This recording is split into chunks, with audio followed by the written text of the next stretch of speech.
Dzień dobry, Wiolu, witam Bardzo Cię. się cieszę, że możemy dzisiaj porozmawiać sobie. Ja też się cieszę. Jesteś astropsychologiem. Dzisiejszy temat będzie poświęcony temu rokowi, który jest czasem przełomu, zmian, nowych tendencji. Jakbyś mogła coś powiedzieć na ten temat? To jest, wiesz, rok 2023 jest rokiem wielkich zmian w astrologii.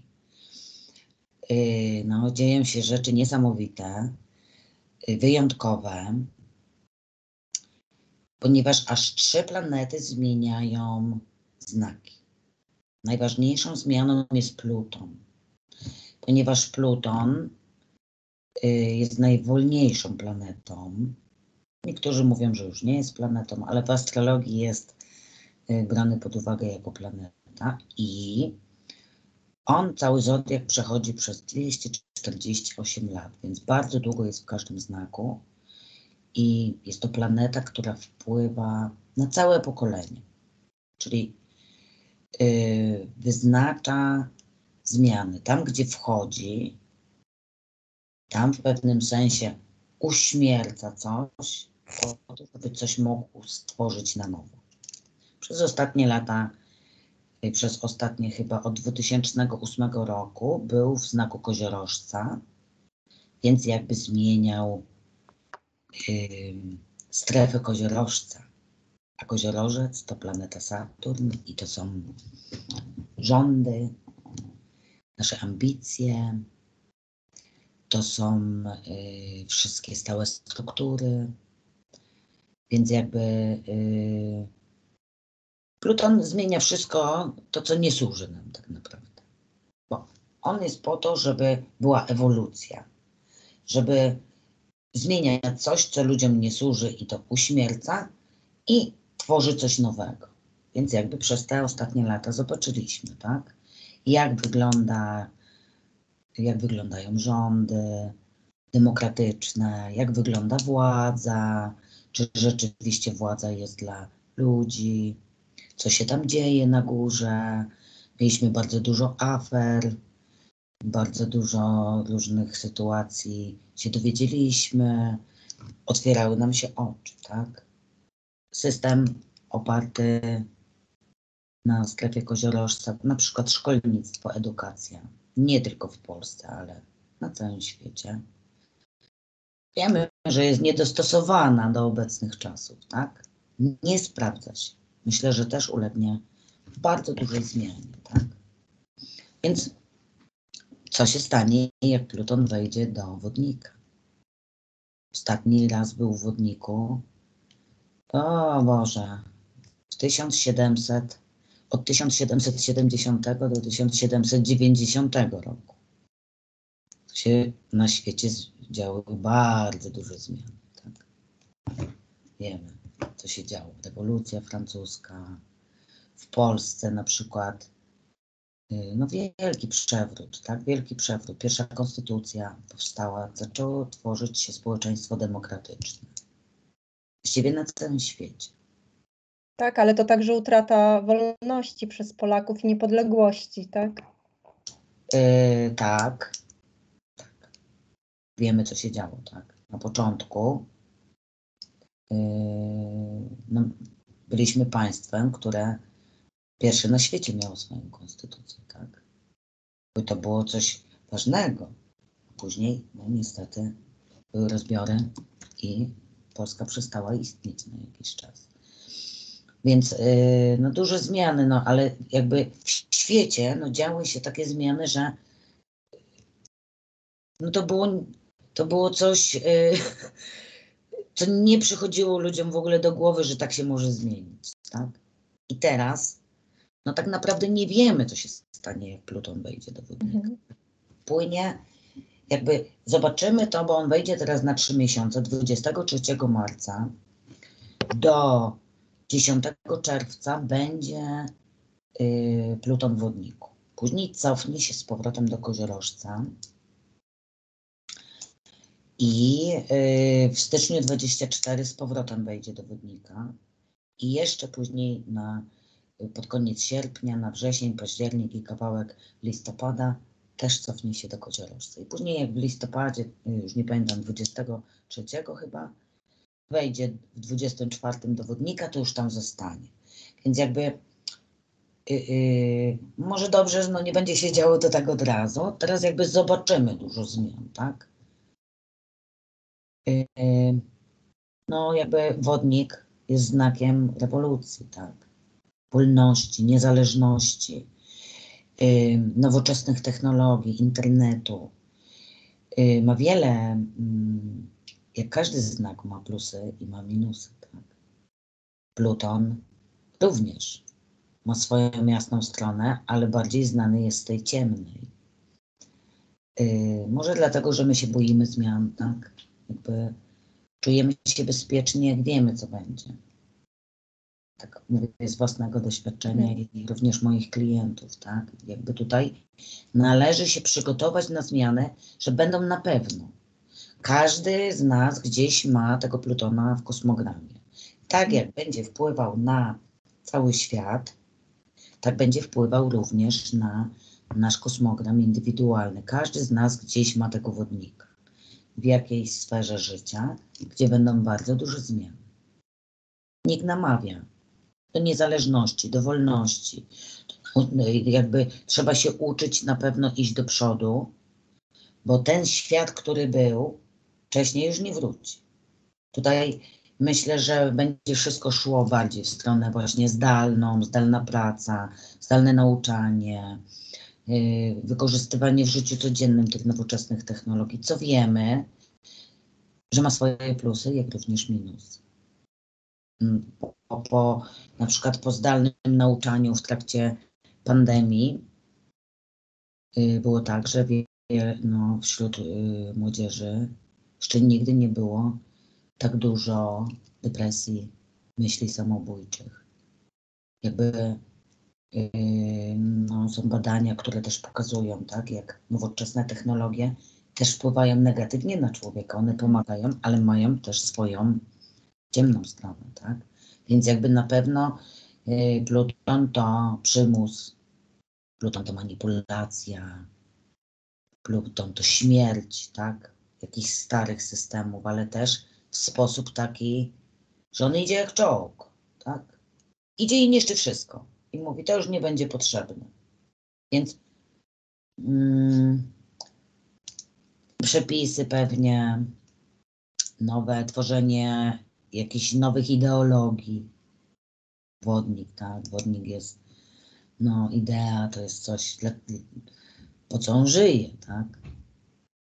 Więc jakby tutaj na pewno Pluton w Koziorożcu pokazał nam, że demokracja nie jest systemem, który się sprawdził, bo miał być dla wszystkich, tak? A jednak szczególnie te ostatnie lata pokazały nam, że ludzie są, jakby ten Pluton zapowiada bardzo dużo buntu, dużo różnego rodzaju, może nie w formie takiej agresywnej, ale że ludzie będą wychodzili na ulicę z transparentami, będą pokazywali to, co im się nie podoba. To jakby ja widzę to bardzo mocno, że wreszcie ludzie przestaną się na to godzić. Ta energia Wodnika wyzwoli w każdym z nas taki powiew świeżości, a Pluton w Wodniku, jakby myślę, że też zmienią się przepisy dotyczące właśnie internetu, jakiejś wolności. Pluton na przykład w Wodniku, ja tak sobie myślę, że może na przykład zrobić, bo Pluton to też kontrola. Bo to jest Skorpion, tak? Duża kontrola, czyli może kontrolować, co robimy w sieci, jakby monitoring ludzi, pod płaszczykiem na przykład bezpieczeństwa. Bo to manipulator dobry, nie? Więc jakby idea będzie światła, a rzeczywistość może się okazać, że służy to do kontroli, kontrola to władza, tak? Więc jakby do końca 2024 roku te zmiany wejdą i one będą nieodwracalne. Równolegle 7 marca Saturn, planeta karmy, również planeta, która odpowiada za, jej znakiem jest koziorożec, czyli również władza, różne stałe struktury, który przez ostatnie 5 lat tak naprawdę mocno nam się dał w kość, ponieważ najpierw był w koziorożcu, gdzie jest królem, jest u siebie, później był w wodniku, gdzie jest również też bardzo dobrze się czuje. Jak spotkał się w wodniku z Jowiszem, to zaczęła się pandemia i bardzo dużo się zmieniło. Ograniczył, bo Pluton ogranicza. Gdy był w wodniku, ograniczył naszą wolność, naszą niezależność. Wiele było ograniczeń, wiemy o tym, jak to wyglądało. Każdy odczuł. Wszędzie to było widoczne i odczuwalne. I teraz on przejdzie do ryb 7 marca. I Saturn w rybach nie czuje się zbyt dobrze. A jak to może wpłynąć na nas, że nie czuje się dobrze w rybach? Rozumiem, że w każdym Saturn kosmogramie... jest taką planetą konkretną, tak? To jest znak ziemski, odpowiada za właśnie wszelkie przepisy, to jest konkret, tak? To, co napisane, to jest prawo, to są przepisy, to są rządy, które jakby czuwają nad tym, żeby było wszystko poukładane, żebyśmy wiedzieli, co robić, tak? Jeżeli jest coś zapisane, to my wiemy, że takie jest prawo i trzeba się do tego stosować. To jest również planeta naszych ambicji, tak? W koziorożcu każdy z nas coś ma i gdzieś tam chce coś osiągnąć, tak? Gdy Saturn przejdzie do ryb, to on się czuje tam zagubiony. To jest trochę tak, jakby, jak ja to widzę, tak swoimi oczami. To Saturn, gdy wejdzie do ryb, to tak bym powiedziała, że władza nie będzie za bardzo wiedziała, co robić. Tak to widzę, że taka będzie zagubiona. I ja, bo tak miałyśmy rozmawiać dzisiaj być może o jednej planecie, tak? Ale ja jak się przygotowywałam do tej rozmowy, to pomyślałam, no nie można powiedzieć o tym oddzielnie. Bo na 7 marca Saturn wejdzie do ryb i jest zdezorientowany i zaraz 23 Pluton wejdzie do wodnika. I myślę, że to zaczną być takie zmiany, że władza nie będzie wiedzieć, może tak, nie nadążę z przepisami na przykład. Nie wiem, co robić, tak? Bo tyle jest tych zmian, nie nadążamy. Wiemy, jak trwa tworzenie ustaw, pisanie u nas. Saturn jest w wodzie, on się rozpływa i on w ogóle traci orientację i nie wie, co robić, nie wie, w którą stronę iść, nie ma planu. Były jakieś długoletnie plany, do których politycy na przykład są przygotowani, no ale nagle przyjdą takie zmiany, że to już nie będzie miało sensu, a nic nowego nie będzie. Ania, ale tak naprawdę to, co mówisz, no, tak naprawdę to, co ty mówisz, to wcale wesołe i optymistyczne nie jest. Ze względu na to, że jeżeli ci, którzy są u władzy i na pewno wiedzą więcej na co dzień niż my, jeżeli oni sami czują się zagubieni i ich aparaty władzy przestają działać, to oznacza, że coś z zewnątrz przychodzi takiego, że oni naprawdę nie wiedzą, co mają ze sobą zrobić i z tą władzą. Tak, wiesz, jeszcze jakby to wejście Plutona do wodnika najmocniej działa zawsze. Każde wejście planety najmocniej działa w 1. stopniu. A on w tym 1. stopniu będzie 3 razy, tak? Bo wejdzie, później wyjdzie, więc jakby wiesz, wodnik to jest jedynym takim znakiem, który jest najbardziej nieprzewidywalny. Jego planetą jest Uran, tak? Uran, planeta rewolucji, nieprzewidywalności, wolności, ale też młodości. No nie wiem, może młodzi ludzie wezmą na przykład władzę w swoje ręce, nie? Lub coś takiego z zewnątrz przyjdzie, czego się nie spodziewamy, tak? Na przykład. Albo o czym my nie wiemy. No to są naprawdę bardzo duże zmiany. I jeszcze właśnie w kontekście tego Saturna w tych rybach, który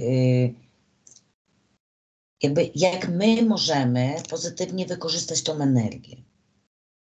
Jakby myślę, że to jest też celem naszej rozmowy. Najlepiej dla siebie. Na pewno ważne stanie się duchowość, rozwój osobisty, praca nad emocjami. Saturn jest ambitny, tak? No nawet w tych rybach. To gdzieś zobaczy, to co bym powiedziała, to może na przykład być tak, że na przykład powstaną nowe przepisy dla różnych na przykład zawodów, które były wcześniej nieobjęte, tak? Czyli zacznie się też kontrola nad sferą ezoteryczną, czy na przykład nad takim kanałem jak twój, czy jak mój, tak? Mogą być na przykład jakieś przepisy stworzone, nie? Że na przykład czegoś nie można mówić, na przykład. Już tak jest na YouTubie, tak? Jak Tak, tak, są algorytmy. Słowa pandemia, no to film był zawieszany, tak? Takie rzeczy mogą być w tym wodniku, nie? Że na przykład dużo rzeczy nie będzie można powiedzieć, będzie taka kontrola, nie? No ja to tak widzę, bo Saturn to też są przepisy, prawo, kontrola. Mogą być też jakby nieadekwatne do sytuacji te przepisy, bo pamiętajmy, że Saturn jest w rybach, tak? I na przykład wszystko wrzuci do jednego worka, a no powiedzmy, że przepis napisze ktoś, kto w ogóle nie wie, o czym pisze, tak? Niektórzy politycy znają stronę ezoteryczną, ale nie wszyscy. Bo koziorożce się tym nie interesują. Więc jakby tak ja to widzę, że dla nas ludzi na pewno duża taka szansa na takie przebudzenie w ogóle duchowe, społeczne. Na pewno ważna. Pamiętajmy, że Pluton jest najmniejszą planetą, ale ma największą energię. Wiadomo, jak Pluton został odkryty, później stworzono broń nuklearną, tak? No to wystarczy troszeczkę i może całe miasto zrównać z ziemią, tak? Nieodwołalnie, bo tak działa Pluton.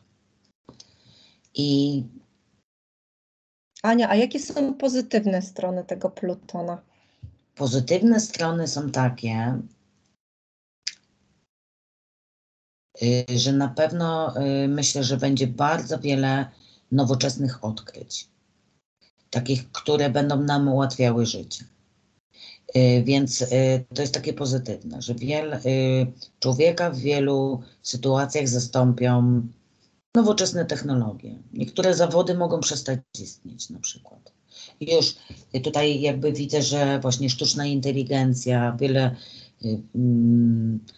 no myślę, że będą umierały też takie zawody koziorożcowe, patrząc, że ten Pluton opuścił, tak? Typowo koziorożcowy zawód, no to jest księgowa też, czyli księgowa może bardziej panna, tak? Ale główna księgowa to już jest koziorożec na przykład. Myślę tutaj też właśnie o szkole, no bo wszystkie zawody, które są oparte na hierarchii. Myślę, że bardzo duży kryzys. Administracja publiczna, tak? Tak, Kościół będzie też przeżywał wiele, no taki bardzo upadek, nie? Oparty na hierarchii właśnie. Myślę, że może być tak, że będą się zmieniały systemy. Tak jak kiedyś powstała demokracja, no powstał Sejm, Senat i tak dalej, jak aż tak mocno w to nie wchodzę, tak? No, tak. Ale no, że zmienią się te struktury władzy. Że władza będzie bardziej w rękach ludzi, że na przykład jeżeli będzie trzeba coś zmienić, no to będzie na przykład jakieś, myślę, że w internecie jakieś głosowanie, tak? Że każdy będzie mógł się wypowiedzieć, że będzie wszystko konsultowane, że społeczeństwo będzie większy miało głos. Że ludzie będą, myślę, że w przyszłości bardziej się łączyli w takie własne społeczności niż, wiesz, państwo to też koziorożec, tak? Jest premier, prezydent, rząd. Myślę, że w takie bardziej niezależne jakieś społeczności ludzie będą się łączyli, żeby uniezależniać się od takich, które się niepokoją o ZUS również, nie? że też może tutaj być jakiś kryzys. Już wiemy, że jest, tak? Bo co miesiąc państwo musi brać pożyczkę na to, żeby mieć na przykład na wypłatę emerytur, tak? A jak wiemy, aby wygrać wybory, wiek emerytalny znowu obniżyli, tak? Więc jakby, no widzimy, jak to wszystko wygląda. I takim plusem na pewno będzie jakieś ważne odkrycie. Myślę, że może się zmienić.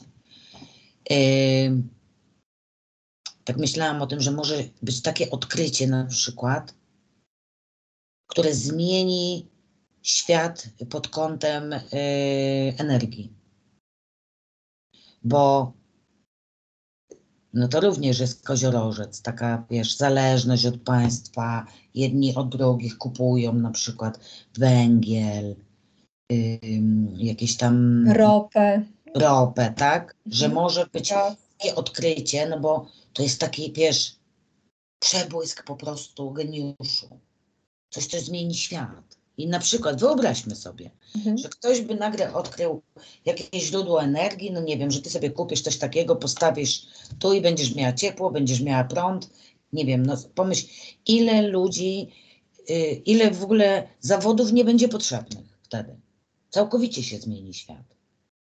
Jakby dlatego ja tak sobie, to już jest moje takie myślenie, myślałam, że to będzie coś takiego, tak? No bo Pluton to jest też energia, największa energia. W połączeniu z wodnikiem, no to coś nowoczesnego, tak? Odkrycie jakiegoś nowego, no nie wiem, tworzywa, które może być tak, że człowiek i wiesz, jego umysł, bo wodnik to jest umysł, tak? To jest znak powietrzny. Coś wymyśli takiego, że po prostu wow, nie? Ania, ale ja rozumiem, że nawet jeżeli wymyśli, to nie będzie coś takiego, że jest jakiś rodzaj lobbingu, który przytrzyma to no, wiesz, i ukryje. Jeszcze, jak Pluton wraca do koziorożca, może tak się zdarzyć, tak? Że wiesz, dopóki Pluton jeszcze będzie wracał do tego koziorożca, władza na całym świecie będą robili wszystko, żeby to utrzymać. Stąd są już takie teorie, że na przykład stąd jest bardzo dużo takich sytuacji, gdzie człowiek ma się bać, gdzie ma być zastraszany, bo strach jest największą władzą, tak? Żeby mieć kontrolę nad ludźmi. Rozumiem. Ale powiem jedno, tego już się nie da zatrzymać. Oni chcieliby właśnie ograniczyć dostęp do internetu, może też tak być. Póki jeszcze ten Pluton będzie w koziorożcu, do informacji, do internetu.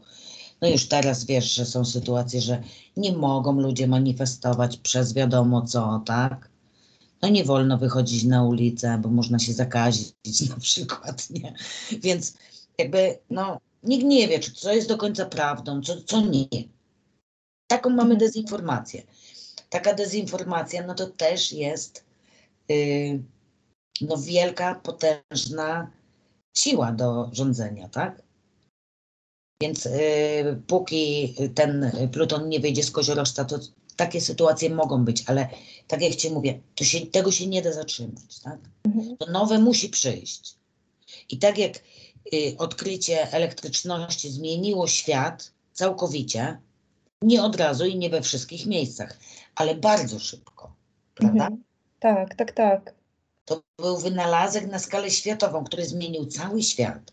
To teraz też czegoś takiego się spodziewam, tak? Bo świat się zmieni. Astrologia nie kłamie. Zawsze mówi i wpływ może mieć, no nie wiadomo do końca co, bo wodnik to jest najbardziej nieprzewidywalny znak. A z kolei planeta, która odpowiada za wodnika, czyli Uran, jest w byku. Co to znaczy? A to znaczy, byk to jest znak stały, który mówi o podstawach życia.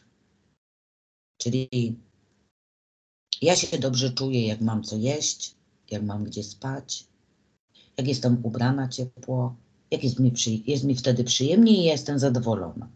Byk chce mieć dom, czuje się wtedy bezpiecznie, jak coś posiada. Jak ma pieniądze odłożone, tak? Aha, daje mi to poczucie bezpieczeństwa, bo wiem, że nawet jakbym straciła pracę, mam odłożone 100 000, 3 mieszkania na wynajem, będę miała z czego żyć. I ten Uran, no właśnie. Uran wszedł do byka i jeszcze tam sobie będzie do 2026 roku i rozwala to, co stało. To już nie ma tego domu i tego bezpieczeństwa. Jakby pokazuje ludziom poprzez różne wydarzenia, które się dzieją, że nie to ma ci dać poczucie bezpieczeństwa. A co? Poczucia bezpieczeństwa szukaj w sobie. W tym, co jest twoim talentem. W tym, co umiesz robić i daje ci przyjemność. Bo wyobraźmy sobie, że mieszkamy na przykład w jakimś państwie, gdzie zaczyna się wojna i nagle się okazuje, że mój dom, mój majątek przestaje mieć znaczenie, bo ja uciekam i ratuję swoje życie. I zostaję bez niczego. Ale nie chcę tam wrócić. Za Chiny ludowe. Bo ważniejszą dla mnie wartością jest moje życie i bezpieczeństwo moich dzieci. Czy moich rodziców. No i jakie to ma wtedy znaczenie? No, znaczy wiesz, żadne. No. Uran zmienia też podejście ludzi do tego. Tak? Wielu ludzi, na pewno też to słyszałeś, że wielu ludzi zmienia zatrudnienie, że wielu ludzi szuka jakiejś innej drogi zawodowej, innych sposobów zarabiania pieniędzy, bo nie chce już być zależny, nie chce tak ciułać. Mówi, kurde, ja chcę wreszcie pożyć. Zauważyłaś tą tendencję? Tak. No ja jestem między innymi takim człowiekiem, nie? Który takie zmiany wprowadził, ale jakby Uran rozwala to, co było stałe do tej pory, tam gdzie wchodzi, tak? No teraz rozwala właśnie coś stałego, byk to jest nasze poczucie bezpieczeństwa, nasze wartości. I jakby pokazuje ludziom, co jest dla mnie największą wartością. Oczywiście nie u wszystkich i nie od razu się to zmienia, tak? Tamten rok taki był, że była bardzo duża zmiana między starym a nowym, ale jakby wszystkie te, wiesz, astrologia jest taka połączona, no Pluton wchodzi do znaku wodnika, nowoczesności, internetu, młodości, rewolucji, nieprzewidywalności, a ta planeta, która odpowiada za wodnika, jest w znaku stałym byku i rozwala też wszystko, jakby to zapowiada, wiesz, bardzo całościowo, logistycznie, bardzo duże zmiany w świecie. No i ten Saturn, tak? Planeta taki zawsze twardo stojący na Ziemi, który wie, że 2 dodać 2 to jest 4 i koniec. Wchodzi do tych ryb i sobie myśli, ile to jest 2 dodać 2? Czy to na pewno jest 4? A może jakaś teoria w innej energii to będzie 5? Rozumiesz? Tracimy poczucie orientacji. Nie wiemy, czy kurde są te przepisy? Tak może być. Czyli, no już ten rok trochę taki był, jak wszedł ten Polski Ład na przykład. Ja bym tak to nie? Ojeju. Zobacz, jaka była dezorientacja. Księgowa nie wiedziała, jak rozliczyć. Czy ja mam według starych rozliczać, czy według nowych? Wyobraź sobie teraz takie 2,5 roku. To jest coś takiego, nie? Fajnie, widzisz, no wtedy jeszcze Uran był w wodniku, ale cały czas miał kwadraturę Uran z Saturnem. Czyli jakby to troszeczkę taka energetyka między starym a nowym, tak? I jakby no nowe wygra, tak? Jedyne to, co my możemy zrobić na tranzycie Plutona, to nie opierać się zmianom. Płynąć. Są programy astrologiczne, każdy może sobie znaleźć, wpisać datę urodzenia i zobaczyć, gdzie ma tego Plutona i spróbować się dowiedzieć lub skorzystać z konsultacji astrologa, bo jakby te zmiany będą, one są nieuniknione. Każde państwo ma również swój kosmogram. Tam, gdzie w danym państwie ten Pluton jest, tą dziedzinę życia najbardziej będzie dotyczyła. U nas indywidualnie również. Bardzo mocna zmiana, która jest nieodwracalna. Więc jedyne, co my możemy zrobić, to płynąć z prądem, tak? Jeżeli na przykład okaże się, że ja 30 lat, może tak być, pracuję na przykład w zawodzie koziorożcowym bardziej, czy w byczym, coś stałego, co ja mam i ja sobie myślę, ja na emeryturze będę tam pracowała. W biurze na przykład architektonicznym, jako recepcjonistka, czy jako osoba, która tam pomaga temu architektowi. okaże się, że za rok to już nie będzie potrzebne, bo mój architekt to sobie kupił taki program komputerowy, że tylko wpiszę dane i ja mu nie jestem potrzebna, bo on po prostu to wszystko zrobi w komputerze i wszystkich nas pomocniczych zwolnił. I ja nie mam pracy, bo to, co ja robiłam całe życie, no, robi komputer lepiej niż ja. I mój szef mówi, wiesz, zainwestowałem 100 000 w ten komputer, no ale kurde, ja wpiszę dane, no przepraszam cię, ale no ja muszę iść do przodu. I mi to zajmuje 10 minut, to co my robiliśmy w 6 osób w 2 tygodnie, albo w 3. To będą takie zmiany, tak? W każdej dziedzinie życia. I co ja mam robić? Mogę usiąść i płakać, albo szukać jeszcze pracy w takich biurach, które nie kupiły tego programu, ale wiadomo, że tych pomocników, architektów bardzo dużo będzie szukać pracy, więc będą mało płacić, albo mogę się przekwalifikować. Zainwestować w jakiś kurs, zastanowić się, jakie zawody będą przyszłościowe. Dobra, to zniknęło, ale będą powstawały nowe, tak? I nie ma wyjścia. Jakby nie trzeba się trzymać pazurami, usiąść i płakać, bo te zmiany są nieodwracalne i tak jak ci mówię, w wielu dziedzinach życia. Myślę, że bardzo dużo już teraz powstaje na przykład szkół, w edukacji bardzo duże zmiany też się zapowiadają. Szkół w chmurze tak zwanych, nie? Tak. Że dziecko sobie siedzi w domu. Oczywiście 1-3, czyli te mniejsze, no potrzebują też opieki, tak? Ale już później bardzo się będzie zmieniało szkolnictwo. I też będzie kryzys, wiesz, wśród nauczycieli. Zobaczysz, to wszystko będzie się zmieniało. No, Więc ja nie wiem oczywiście, jak jest w całej Polsce, ale jakby znam z własnego doświadczenia, że szkoła w chmurze jest tak popularna wśród młodzieży, że naprawdę niewiele osób znam, które chodzą stacjonarnie do szkoły.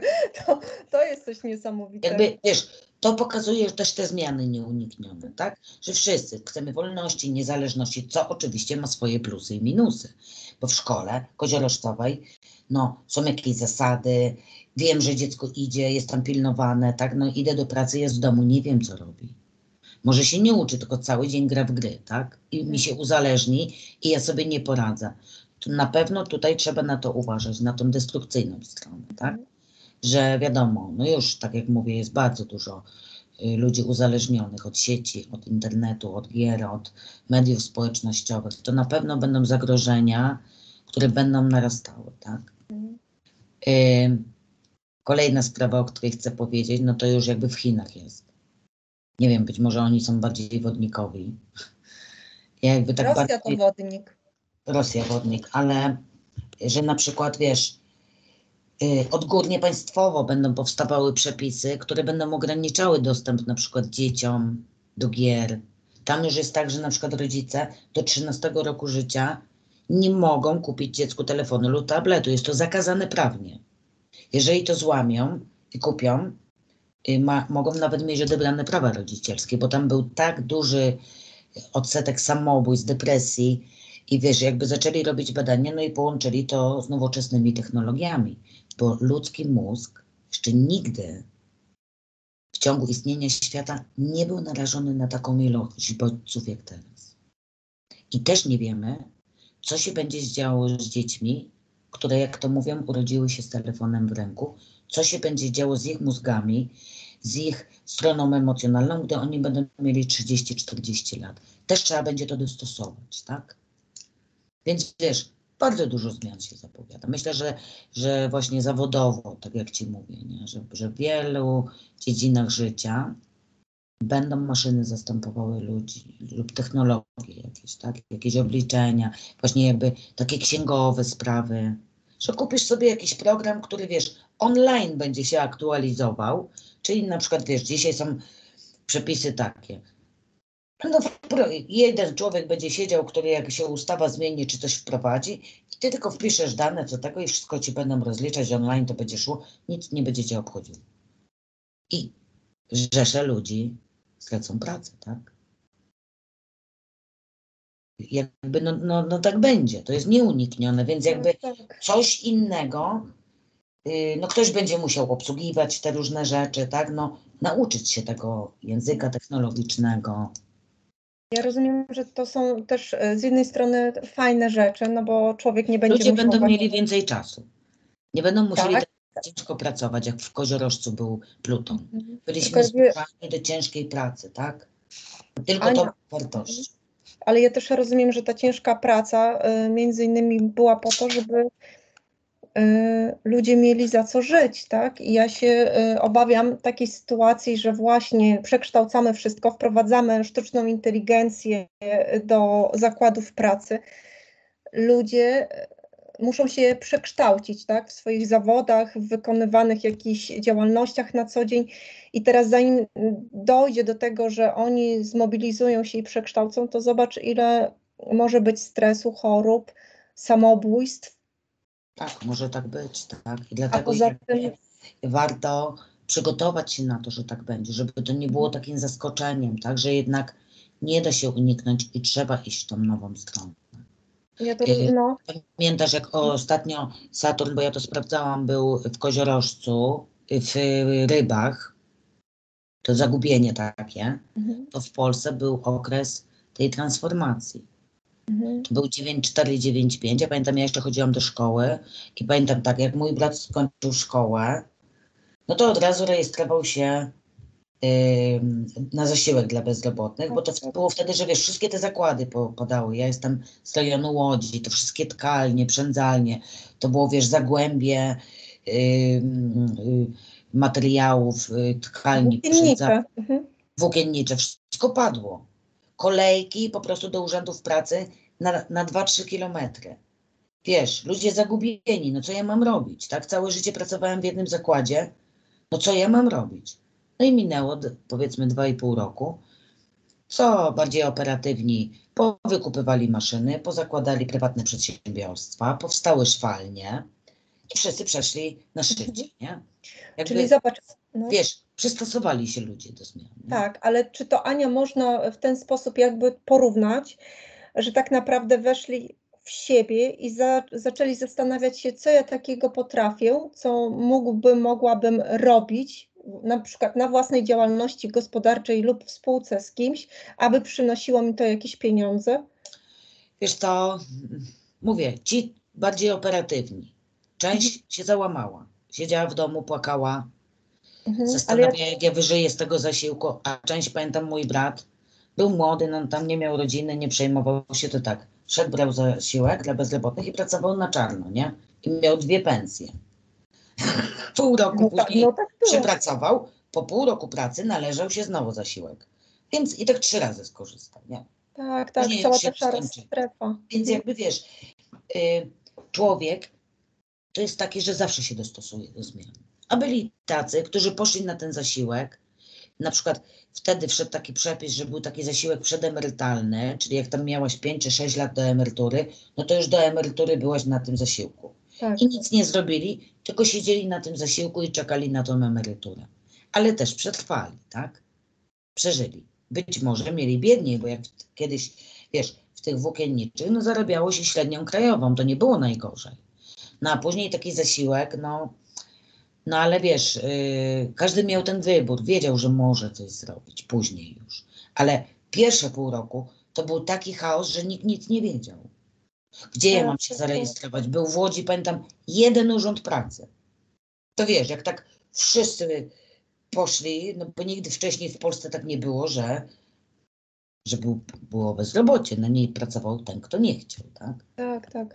Wiesz, Ania, ja sobie przypominam właśnie, robiłam kiedyś jako studentka jeszcze takie badania socjologiczne na Warmii i Mazurach w upadłych PGR-ach, tam gdzie społeczność została, nie było tych PGR-ów. I czym oni się zajmowali? No i praktycznie niczym się nie zajmowali, natomiast w wakacje zajmowali się łowiectwem. Szli do lasu i normalnie jak pierwotni ludzie zwierzynę ubijali, konserwowali i potem jedli. No, znaleźli sposób na przetrwanie, tak? Żeby nie umrzeć z głodu, żeby być w tej energii byka, mieć co jeść, mieć gdzie spać. Pewnie opał do lasu też brali, pewnie grzyby, może nazbierali, sprzedali. Jakoś, wiesz, funkcjonowali, nie? Ale wiesz, teraz, no, pamiętajmy, że będzie Saturn w rybach, ale również Pluton przejdzie do Wodnika, nie? Więc jakby te zmiany są takie poza kontrolą naszą, bo wodnik to jest w ogóle poza czyjąkolwiek kontrolą, tak? No i oprócz tego jeszcze Jowisz. O, no, coś miłego. Jowisz, planeta szczęścia, ekspansji, rozwoju, radości, optymizmu, nauki, sądownictwa, prawa. Przechodzi, poczekaj, bo mam tu zapisane, 16 maja do Byka. Teraz jest w Baranie. Więc wielu ludzi ma power, odważnie idzie do przodu, stawia na siebie, wiesz, dużo ludzi zmienia różne rzeczy, zmienia pracę, jakieś pasje nowe zaczyna, umiejętności zdobywać. Ludzie stali się odważniejsi. No, Jowisz Byku też, no niestety troszeczkę, wiesz, jakieś negocjacje międzypaństwowe, więcej konfliktów, więcej ognia takiego, no bo Jowisz nie chce czekać, tak? Dzieje się. Jowisz w Baranie nie czeka. Mówi, ja już chcę i już będę mieć. Ale Jowisz w Byku, to jest dla mnie takie budujące trochę. Jak Jowisz przejdzie do Byka, no to troszeczkę się tak uspokoi. No bo tak już będzie, już ten Saturn będzie w rybach, już ten Pluton, no będzie ten 3. miesiąc w tym wodniku i zaraz wyjdzie, no bo 16 maja Jowisz wejdzie do Byka, a 10 czerwca Pluton cofnie się do Koziorożca, tak? Czyli wrócimy trochę do starego, ale już będziemy wiedzieli, że to nowe jest. I warto obserwować, co się u mnie działo w tym czasie. Czyli to jest takie okienko pogodowe, te 3 miesiące, gdzie możemy zajrzeć w przyszłość, tak? Tak. I ten Jowisz, jak wejdzie do Byka, no to no na przykład zapowiadane są spadki cen. Spadki cen mieszkań, nieruchomości, gruntów, bo to jest taka, wiesz, bardziej stabilizacja na tym Byku, tak? Czyli można tanio kupić na przykład. Tylko nie wiem, czy będzie miał kto. Wiesz? Ale no jest tak, będzie na pewno taka możliwość, będą spadki. I Jowisz w Byku jest taki, wiesz, stonowany, stateczny, bardziej myśli też tak rozsądnie, też na pewno ekonomicznie. Czyli wiesz, no dobra, już tutaj się coś zadziało, może być tak, że część ludzi już tą pracę straci, tak? No nie wszystko od razu się przecież będzie działo, ale pewne jakieś, no więc Jowisz Byku powie, słuchaj, no zacznij jakby myśleć, co tu zrobić, żeby mieć z czego żyć, tak? Dasz radę. Trzeba po prostu iść do przodu, tak? I pomyśleć o podstawach. Więc jakby tak w większym takim spokoju, tak? W większym takim spokoju. No i wiesz, Jowisz w Byku, czekaj, bo ja tutaj miałam gdzieś wydruki, nie wiem, gdzie mam. Jowisz w Byku, bo tak nie sprawdziłam tego, ale on będzie w korzystnym aspekcie do... Tu mam. Jowisz w Byku będzie w korzystnym aspekcie do Saturna w Rybach. Czyli będzie sekstyl, tak? Czyli takie działanie wspomagające. Więc wiesz, no Jowisz namawia do zrobienia czegoś nowego, do ruszenia do przodu, mobilizuje, nie? Więc jakby, wiesz, to jest dobra oznaka, że wiesz, bo później jak Jowisz wejdzie do Byka, słuchaj, w maju, to on we wrześniu, od początku września do końca roku będzie w retrogradacji, czyli będzie wracał do początku znaku i będzie prawdopodobnie z tym Saturnem 3 razy robił sekstyl, więc to jest takie korzystne. Czyli będzie wspomagał tych ludziach w zmianach, czy chociażby, bo wiesz, to są też planety społeczne, czyli może powstaną jakieś na przykład formy pomocy dla takich ludzi, na przykład na jakieś szkolenia, wiesz, przekwalifikowanie. Tutaj dużo się też może zmienić. Czyli że na przykład będą potrzebni ludzie, którzy uczą takich rzeczy, tak? jakichś nowych zawodów. I wiesz, ci nauczyciele, którzy na przykład być może, bo większość dzieci będzie szło do chmury, nie będą mieli tej pracy, no mogą sobie zrobić jakiś kurs, samemu się tego nauczyć i przekazywać tą wiedzę innym. Czyli połączyć to, co już umieją, to stare z nowym, tak? Rozumiem. Aniu, a powiedz mi, no bo Polska jest spod znaku byka, tak? Ja rozumiem, że to większości Polaków w jakiś sposób może dotyczyć, tak? Wiesz, jest ten uran w byku, tak? I jakby w Polsce no, są zapowiadane duże zmiany, ale ja de stricte nie zajmuję się taką astrologią polityczną, tak? Musiałabym się bardziej przygotować do tego, jeśli chcesz, na następne spotkanie na przykład. Ale no wiem, że będą duże zmiany. No tak zresztą rozmawiałyśmy o tym, nie?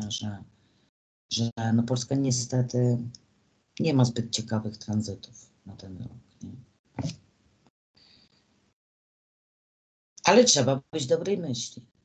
No tak, no słuchaj. Wiesz, zawsze każde czasy, wiesz, staram się być optymistką. I to, nad czym my jako ludzie warto, żebyśmy pracowali, to też nad taką pozytywną energią. Bo jak wiesz, również zresztą ty się zajmujesz tą tematyką, fizyka kwantowa i jakby, że no jest wszystko też inaczej niż my widzimy, tak powiem w dużym skrócie oczywiście. Tak, tak. Więc jakby w tym kierunku na pewno również wiedza będzie wzrastała i stanie się to powszechne. Więc jakby wiesz, już dużo się o tym mówi, no ty o tym mówisz na kanale, więc ja też pozwolę sobie o tym powiedzieć, ty i twoi goście, bo śledzę, że jest ważne to, jak my jesteśmy nastawieni, tak? Czyli czy pozytywnie, czy negatywnie, bo jeżeli ja jeszcze coś się nie zacznie i mówię, Boże, jakie straszne te zmiany będą, no to jaką ja wysyłam energię? A jak sobie mówię, no będą te zmiany, na pewno będzie nam łatwiej. Jak to inaczej brzmi, tak? Więc my możemy nad tym pracować, nad tą energią, nad świadomością tego, że my mamy bardzo duży wpływ na to, co się dzieje. Poprzez nasze myślenie, poprzez energię, jaką wysyłamy. W to mocno wierzę. I uważam, że ten Pluton w Wodniku również tutaj otworzy wiele furtek i wiele będzie też takich odkryć. Bo Wodnik jest bardzo otwarty na stronę ezoteryczną, na astrologię. Także ja liczę, że mnie się rozwinie, tak? Astrologia. Będzie bardziej powszechna na pewno i ludzie się jakby przekonają, że jest pomocna, tak? Że pomaga astrologia w życiu, poznanie siebie i astrologii, tranzytów, czyli życie, powiedzmy, z rytmem kosmosu, tak? Jest łatwiejsze. I myślę, że będzie dobrze. No, jakby takie, wiesz, mam też, że w ogóle odejście, wiesz, i ten Uran jak wyjdzie z tego byka, no i ten Pluton jak już wreszcie w listopadzie 24 odczepi się od tego koziorożca i wejdzie do tego Wodnika. Myślę, że właśnie bardzo dużo społecznie się zmieni i te technologie i to może spowodować, że tak naprawdę ludzie będą mieli dużo wolnego czasu. Że niewielu ludzi będzie pracowało. Wiesz, Wodnik to też jest idealista, pamiętaj. Wodnik mówi, wszyscy mają porówno. I to nam daje szczęście, jest harmonia. Czyli wiesz, nie wiem, nie będzie pracy, tylko wiesz, maszyny będą za nas robili. Praca może być przywilejem. I na przykład ludzie będą dostawali jakiś dodatek socjalny czy coś, żeby, wiesz, żyć. No przecież, słuchaj, nigdy nie było tak, tak właśnie nieraz jak ktoś mówi, o słyszałaś, ten Pluton wchodzi do Wodnika. Ja mówię, no słyszałam, no i co? No jak to? Ty się nie denerwujesz? Ja mówię, nie.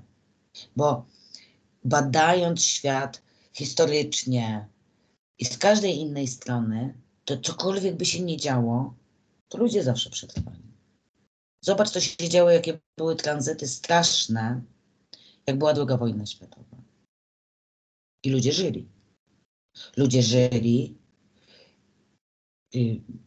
starali się mieć co jeść, starali się mieć gdzie spać, starali się mieć ciepło, rodziły się dzieci, ludzie się pobierali, ludzie umierali, może bardziej sobie pomagali. Wiesz, no przetrwali, tak? Tak, rozumiem. Więc jakby no teraz też przetrwamy. Nie można się nastawiać, że to będzie, wiesz, coś złego. No trzeba po prostu się przygotować na to, że zmiany będą i trzeba za nimi iść. 20 lat byłaś księgową czy pomocą architekta. Nic nie stoi na przeszkodzie, żebyś naprawdę usiadła, poszła na szkolenie, na kurs, poprosiła młodego człowieka w postaci dziecka. Powiedz mi, kochany, co to jest ten YouTube, Instagram i co to znaczy? Na przykład ja ostatnio się pytałam syna, jak się przekazuje obraz, jakoś to się nazywa, ja nie wiedziałam, o co chodzi. On mi od razu wytłumaczył. Więc jakby wodnik to jest też znak młodych, tak? Młodych umysłów, otwartych umysłów, ludzi, którzy chcą wiedzieć. Wodnik ciągle czegoś szuka, tak? On mówi, dobra, no może 2 razy 2 to jest 4. Ale nie wiadomo, czy jak pojadę do innego kraju, to tak samo powiedzą. Lubi wyjeżdżać, lubi poznawać inne kultury. Jest otwarty, na pewno też większa otwartość, myślę, na mniejszości. Wszelkiego rodzaju, tak? Że jakby też powszechne to się stanie, nie? Że nie wszyscy muszą być tacy sami. Taka otwartość też na to, że każdy może być inny, tak? Szczególnie w Polsce, no bo są kraje, gdzie jest większa otwartość, a w Polsce u nas, no, też już widzę poprawę. Także gdzieś, ja to powiem Ci, czekam na te zmiany. Ja sobie myślę, no, ja mam tego wodnika, mam nadzieję, że kariera zawodowa mi zrobi zwrot. Ja już czuję te zmiany. Czujesz też, że idą te zmiany? Tacy ludzie bardziej wrażliwi już to odczuwają. To już jest ostatni stopień koziorożca, tak? Więc no jest to na pewno jeden z najciekawszych lat astrologicznie od kilkudziesięciu lat. Mhm. Bo naprawdę jakby wiesz, to już trwa tak naprawdę od tego stycznia 2020. Już nie będę wnikała w takie szczegóły bardziej astrologiczne, ale ta energia ziemska, czyli wiesz, ziemia to jest właśnie miedź, ja cenię to, co mogę dotknąć, pieniądz, posiadanie. Jak widzę, to wiem, że jest. Zmieniła się na energię powietrzną. Tak 2 lata ten proces trwa i no on się zamknie powiedzmy w tym listopadzie 24. Czyli teraz ważna jest informacja. Ważne jest, co ja wiem, co ja umiem. Ja chcę rozmawiać, chcę się komunikować, chcę się nauczyć. Nieważne, co ja posiadam. Dzisiaj mogę mieszkać tu, a jutro mogę mieszkać gdzie indziej. Nie muszę mieć domu, bo na plecach nie zabiorę. Jakby ja już widzę to po moim synu, wiesz, zmianę podejścia, że młodzi ludzie już myślą inaczej. On mówi, kurde, to ja miałbym brać kredyt na 30 lat i spłacać na przykład 2000 miesięcznie, a po co? On do mnie mówi. Takie, mówię po prostu, no ja byłam tak wychowana, że no jak to, nie mieć domu, nie? No musisz coś posiadać. A on mówi, no ale po co miałbym to robić? Ja mówię, no żeby mieć mieszkanie na przykład, nie? A on mówi, no to ja sobie wynajmę. I mówi, i będę chciał, to sobie tutaj pomieszkam tu, a jak będę chciał się wyprowadzić, to umowę zmienię i po co mi? Jakby wiesz, dla nich to już no, nie jest takie ważne, nie? Jak tak wiesz, posiedziałam, bo byliśmy tam na 18 u szwagierki i tam było tych młodych i tam sobie posiedzieliśmy z nimi, to ja zobaczyłam, że oni zupełnie inaczej myślą. Jakby oni są otwarci na te zmiany. Myślę, że no, my będziemy mieli większy problem. No my to myślę, że nie, tak, osobiście, ale ludzie tak no, starsze pokolenia, nie, że gdzieś mogą się bać tego. I no my jesteśmy od tego, żeby im też pomóc, tak? Tak, ale wiesz, z jednej strony starsza, z drugiej strony młodsza, bo jak młody umysł cały czas ma pompowane programy odnośnie strachu, lęku, to ja nie wiem, czy to jest normalne, tak? Jakby wiesz, Na pewno tutaj, tak jak mówię, wiesz, jeżeli chodzi o internet, bardzo to pójdzie do przodu jeszcze. Tak jak wiemy, nawet wczoraj tam oglądałam program, takie gadżety sprzedają i był pierwszy komputer do sprzedaży Atari, nie? I jak on Tak, tak, tak. wyglądał, i oni tak pokazywali. Zobaczcie, to były pierwsze komputery, nie? Z taką długą jeszcze z tyłu i w ogóle, no ta grafika, wszystko, jak bardzo to się zmieniło. To myślę, że to się też bardzo zmieni, że już nie będę miała niedługo takiego laptopa jak mam, tylko że sobie dotknę, będę miała jakiś ekran. Wiesz, że to wszystko się unowocześni i będzie nam łatwiej. Ale będzie też dużo więcej zagrożeń, nie? Właśnie jeżeli chodzi o mózg ludzki. Tak mówię już, ja trochę się też zajmuję profilaktyką uzależnień, tak? Jakby ten temat jest mi bliski i to już jest fala po prostu chorób na tle właśnie psychiczno-emocjonalnym, nie? Bo mózg sobie ludzki nie daje rady. I emocjonalnie młodzi ludzie są bardzo słabi, bo no, nie mają tych kontaktów bezpośrednich, wszystko tak się przez umysł idzie, nie? Więc jakby tutaj na pewno trzeba będzie bardziej nacisk na to nakładać. No i ten Saturn w wodniku przyświeca zawodom pomocowym, czyli wiesz, ryby to jest miłosierdzie, to jest miłość, to jest rozwój, to jest duchowość, tak? No i jakby myślę, że właśnie takie zawody pomocowe, nie? Będą takie, które nie stracą pracy, nie? Dużo ludzi będzie potrzebowało tej pomocy, właśnie jakiejś psychologicznej, czy jacyś, wiesz, doradcy zawodowi, tak? Którzy też otwarci są w kierunku tych nowoczesnych zawodów, szkoleń i tak dalej, nie? Więc nawet zobacz w bankowości, jak jest, jak się zmieniło, że ja sama większość rzeczy załatwiam online. Jak do placówki jadę, to już jak muszę, tak? Tak, tak. Jakby, wiesz, teraz jeszcze siedzi ten człowiek, ale ta nowoczesna technologia już na przykład do operatora Orange zadzwoniłam, a tam odbiera: dzień dobry, jestem Max. I jakiś, rozumiesz, robot ze mną gada. I ja mówię, no nie. I słuchaj, ja tam mu zadałam pytanie i on mi odpowiedział. Czyli wiesz, ja sobie tak pomyślałam od razu o tym, bo to już choroba, nie? Astrologiczna, o tym Plutonie w wodniku. No tak, ten Max to jest jakiś prototyp, ale za 5 lat to już nie będziesz z drugim człowiekiem rozmawiać. W wyjątkowych jakichś, wiesz, sytuacjach, w których tylko ta sztuczna inteligencja wielu takich ludzi zastąpi, takich operatorów, tak? I to też, i zobacz, i w nowoczesnych technologiach, no bo oni się zajmują obsługą, też ludzie stracą pracę.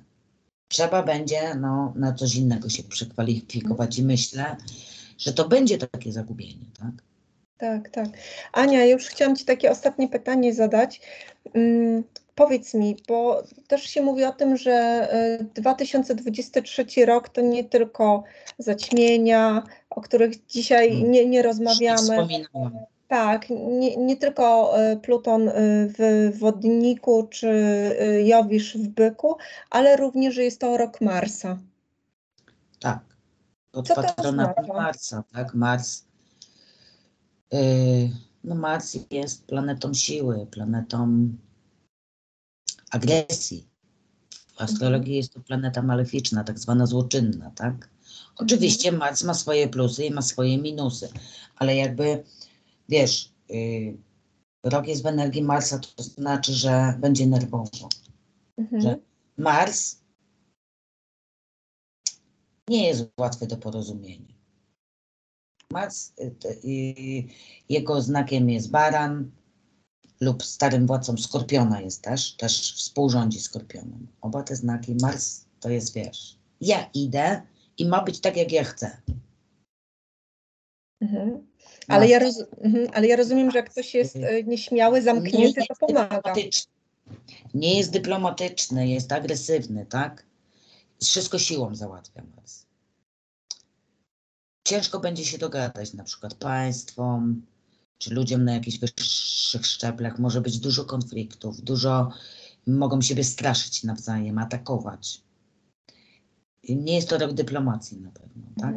tylko raczej pokazów siłowych. Ja ci pokażę, ile ja mam samolotów na przykład.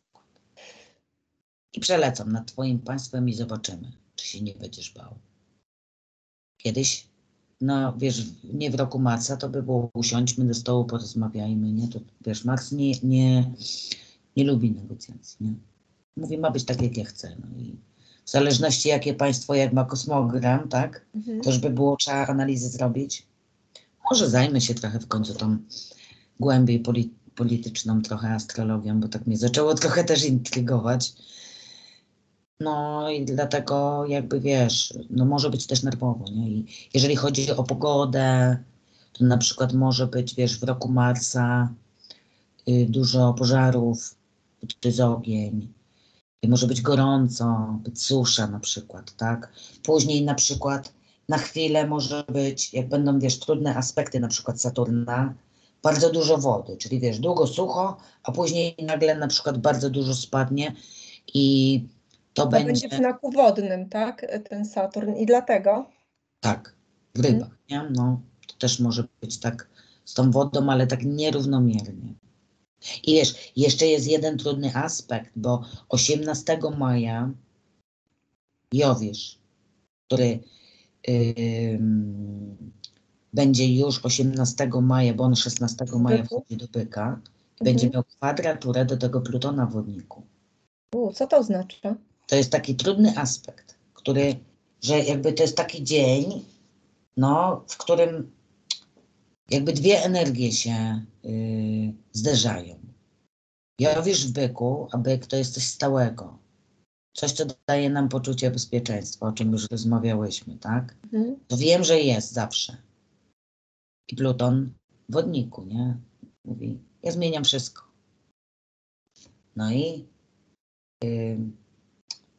Jowisz by chciał zostać przy starym tutaj, tak? Ale Pluton mówi, nie ma szans. Nie ma szans.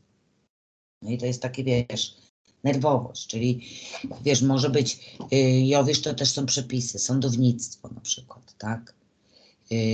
Też nasz światopogląd, czyli może na przykład coś, co ja zawsze myślałam, że tak jest, nagle się okaże, że wiesz, to mogą być też jakieś naukowe odkrycia, że na przykład no, wiedziano, że tak powiem od czapy, że picie wody jest zdrowe, że trzeba pić przynajmniej 2 litry dziennie i to jest zdrowe. Nagle jakieś odkrycie naukowe będzie i powiedzą, nie, to nieprawda. Trzeba pić na przykład litr rano i litr wieczorem, bo jeżeli tak bez opamiętania to robisz, to na przykład powoduje to jakąś chorobę. Czyli wiesz, jakby nasz światopogląd w ogóle, coś co ja myślałam całe życie, że nie wiem, jabłka są zdrowe. Jedzenie warzyw jest zdrowe na przykład. A tu się okaże, że nie. Jakieś odkrycie spowoduje, wiesz, bardzo dużo też zamieszania. Tak ja tu widzę, tak? Że bardzo dużo też się zmieni w naszym myśleniu, tak? Bo pamiętajmy, że wodnik jest znakiem powietrznym, czyli myślenie, tak? Powietrze to jest myślenie, komunikacja. Dużo się tutaj zmieni. Dużo może być ograniczeń, tak jak ci mówię. Pluton trzyma łapę, tak? Wchodzi do tego wodnika i mówi, nie może być tak, że wszyscy sobie wchodzą i na YouTube film nagrywają. No ja. No tak, rozumiem. Tylko ci z certyfikatami mogą być albo jakieś ograniczenie, jakieś to, no to trzeba zmienić. I ja też się z tym zgadzam, że pewnie, tak jak mówię, no nie są dostosowane przepisy. Ludzie nie wiedzą, no wiesz, rodzice przecież nie chcą zaszkodzić swoim dzieciom nigdy. Ale jeżeli nie ma rodzic świadomości, że to niszczy psychikę dziecka, a wszystkie dzieci to mają, no to on też da, tak? A badania są przerażające, mówię ci, przerażające. Dlatego w Chinach zrobili to już odgórnie, tak? I na przykład tam każdy, ale zobacz z jaką to się wiąże od razu kontrolą, tam każdy ma jakiś tam swój login i jak dziecko się loguje, może tylko godzinę dziennie być w sieci. Więc, no do lekcji. Oni widzą też z czego korzysta z jakiejś strony. To nie myśl sobie, że nie. Czy do lekcji, czy nie do lekcji. I jest ta kontrola. I jeżeli na przykład, wiesz, tak jak ci mówiłam, jest niezgodnie z prawem to robione, no to są konsekwencje. Bo jakby Musieli już to zrobić tak, ale jaką im to daje władzę, nie? Jak ogranicza wolność. I jakby wejście Plutona do Wodnika również ograniczy wolność. Pamiętajmy, co się działo, jak wszedł Saturn do Wodnika z Jowiszem w 2020. Jak bardzo mieliśmy ograniczoną wolność. Ale jak wejdzie Pluton, to może być Ania, dużo. ale ja też rozumiem, że jeżeli Wodnik ma w sobie wolność, to my to jakoś musimy przezwyciężyć. No nie możemy taki No będziemy walczyli o to, tak? Jakby Pluton też wymusza. Pluton jest bardzo dużym manipulantem, bardzo dużym przemocowcem i jest bardzo silny. No, chce decydować o wszystkim. Tam, gdzie wchodzi, no to zmienia wszystko, tak? Teraz Wodnik jest wolność, niezależność, tak? Internet, no są tam jakieś ograniczenia, ale nie ma jakichś bardzo, tak? Się może wszystko zmienić. Że wiesz, będzie kontrola człowieka, gdzie wyjeżdżasz, co robisz po godzinach, gdzieś wchodzisz, musisz się logować, czy musisz mieć... No tak, Teraz już tak jest tak naprawdę, jak masz mapy Google włączone, to ja po miesiącu przychodzi mi informacja, co ja przez cały miesiąc robiłam, tak? A ja nawet nie wiedziałam, że takie coś mam. Tylko mówię, co to jest, nie? Jakby, wiesz, no, jaką to daje kontrolę też nad tobą, nie? Zrobisz coś złego, to cię mogą szantażować na przykład, nie? No dużo, ale wiesz, tak jak ci mówię, dużo będzie pozytywnych, dużo odkryć, dużo, wiesz, bardzo pójdzie do przodu właśnie informacja, technologia. To będzie, tak jak ci mówię, ja to tak uważam, że to będzie taki przełom, jak odkrycie elektryczności. Że wszystko się zmieni w ciągu kilku lat. Jeżeli chodzi o energetykę, ja tak czuję, ale wiesz, mogę się mylić, nie?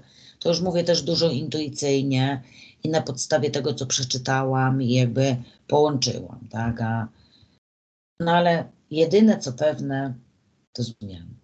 Zawsze tak jest, ale teraz będzie tak na pewno, nie? Każdy z nas gdzieś ją będzie miał, nie? Każdy będzie miał w jakichś aspektach i każdy to przetrwa. Każdy to przetrwa. Tak, bo właśnie Ania, bo jeszcze może należałoby powiedzieć, że jak jest ten kosmogram podzielony na 12 domów i wiadomo, że każdy ma gdzieś swojego wodnika, Marsa i tak dalej rozmieszczonego, to nie dla każdego musi to oznaczać, że ten czas to będzie czasem, nie wiem, walki o przetrwanie, bo niektórzy wręcz przeciwnie, zarobią na tym, tak. będzie Od wspaniale się aspektów też, składać. jakie w kosmogramie będą, nie? Ci ludzie, którzy będą mieli pozytywne aspekty, na przykład trygony czy sekstyle do planet osobistych tego Plutona, to z łatwością przejdą te zmiany, odniosą sukces. Okaże się, że ich umiejętności, czy coś, co oni umieją, teraz właśnie są potrzebne i będzie super. Jeżeli ktoś będzie miał kwadraturę, może być tak, że na przykład zostanie zmuszony do zmiany. Czyli no, nie będzie mu tak lekko, bo na przykład, tak jak mówię, no, całe życie byłem księgowym, a teraz będę musiał się przekwalifikować. Tak zostanę zmuszony, no bo nie ma pracy w moim zawodzie. No ale też przetrwa, tak? Kwadratura, czyli ten trudny aspekt, jest najbardziej mobilizującą, najbardziej energetycznym aspektem. Bo podczas kwadratury mi jest źle, mi jest niewygodnie. I sobie myślę, nie, dalej nie może tak być. Coś muszę zmienić. Więc też przetrwają ci ludzie, tak? Wiesz, zawsze jak wszystkie zmiany są, to tak jak mówię, one dają plusy i dają minusy. Ja, tak jak ci mówię, no nie widzę tego w czarnych barwach. No ale trzeba też pamiętać, że każdy znak i każda planeta ma swoje plusy i ma swoje minusy, tak? Nie ma się też zachwystywać, że wiesz, wow, czekamy na przejście Plutona do Wodnika, bo będzie rewelacja, ale będą też jakieś mankamenty i jakby trzeba być w prawdzie takiej, tak? Tak, tak. I dążyć do równowagi w tym wszystkim. Dążyć do równowagi. Także... Aniulka, fajnie, że się spotkałyśmy, trochę nam się zeszło, tak? Nie wiem, czy to było ciekawe, no mam nadzieję, że kogoś zainteresuje i no dla mnie to jest jako astrologa no przełomowy czas. Ja oczywiście tutaj podlinkuję dostęp do Twojego kanału i może adres e-mailowy, gdyby ktoś chciał na przykład skorzystać z usług i właśnie sobie zrobić taki prezent w postaci jakiegoś kosmogramu rocznego, czy może jakiegoś Ważne, innego. warto poznać swój kosmogram urodzeniowy, bo to Mhm. jest jak odcisk palca dla każdego. Tak, Każdy tak. ma indywidualne i jakby ta droga życia jego jest wskazana, ale nie jest to też wyrocznia, tak? Tak, tak. Oczywiście ja też jeszcze tylko chciałam poinformować, że też prowadzisz kursy astrologiczne, takie od początku. Mam zamiar zacząć teraz, właśnie wraz z Rozumiem. wejściem Plutona do Wodnika chciałabym rozpocząć kurs online, czyli zgodnie z energią Plutona, tak? To znaczy, ja tak mówię, ale dlatego, że znam osoby, które wiem, że brały u Ciebie lekcje, to nie jest tak. Wiesz co, tak, bo ja pojedynczo uczyłam ludzi, tak kilka osób, ale tak indywidualnie. Myślę, że były zadowolone, ale teraz chciałam takie zrobić na przykład na kilka osób, tak? Żebyśmy wspólnie też. I tym też wyróżnia się Wodnik, że Wodnik mówi wspólnie możemy dużo. To jest najbardziej społeczna planeta. Czyli wspólnie. Dlatego Ci mówiłam, że ludzie będą się we wspólnoty łączyli, różne grupy, ale niezrzeszone. Czyli Tak, i właśnie to jest chyba też taki plus, że to, co mówisz, to oznacza, że nie powinniśmy w tej nawet trwodze zostać sami, tylko właśnie łączyć się we wspólnoty i wspólnie przeżywać coś i starać się naprawiać. Bądź zmieniać. Może nie tyle naprawiać, zostawmy naprawianie, tylko zmieniać rzeczywistość na lepszą dla nas. Dla nas. tak. Dziękuję Ci, Aniulka. I Dziękuję pozdrawiam. Ci bardzo. Pozdrawiam Cię. Do zobaczenia. Pa. Do zobaczenia. Pa, pa.